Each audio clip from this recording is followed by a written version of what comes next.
In this video, you're going to learn how to align rows or columns inside a Flexbox. So let's start with a row and see how we can align it inside the Flexbox. Aligning a row inside the Flexbox means that you're going to be aligning it vertically. So at the moment, the row stretches vertically inside the Flexbox to occupy the full width available for it inside the Flexbox. And then we aligned our flex items inside the row using the stretch value given to the align items property to make these items stretch inside the row as well. So I'm going to keep the stretch value for align items so that we can see the real dimension of, or the real height of the row, since flex items stretch inside the row. And let's go ahead and align the row itself. The property we're going to use is called align content. So instead of having two properties, align row and align column, we're going to use align contents, just like we used align items when we were aligning items inside rows or columns. So the default value for align content is stretch, meaning that the row will stretch vertically to occupy all the height available for it inside the Flexbox. And this applies to one row, two rows, or more. So in this example, we've got two rows and the Flexbox is divided to two sections, and inside each section the row occupies the full height available.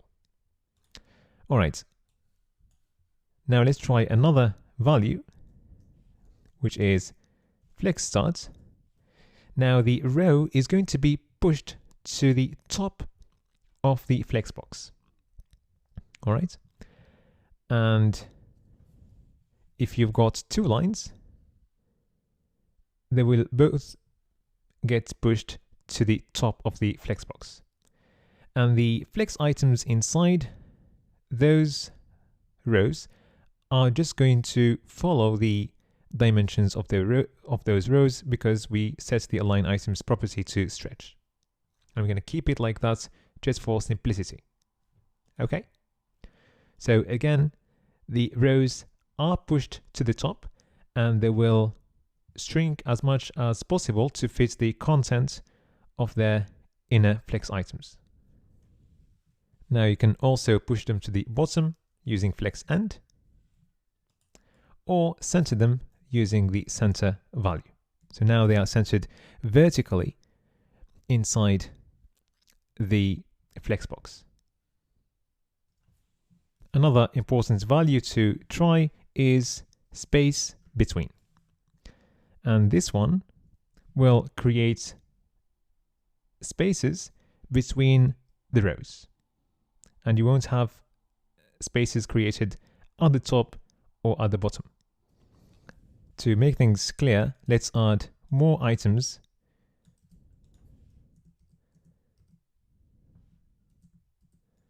So that we've got multiple lines, and you can see here that we've got equal spaces between the rows. All right, another value is space around, which is slightly different from space between. It just adds some space at the top and bottom, and that space is going to be half the space that will be created between the lines or between the rows.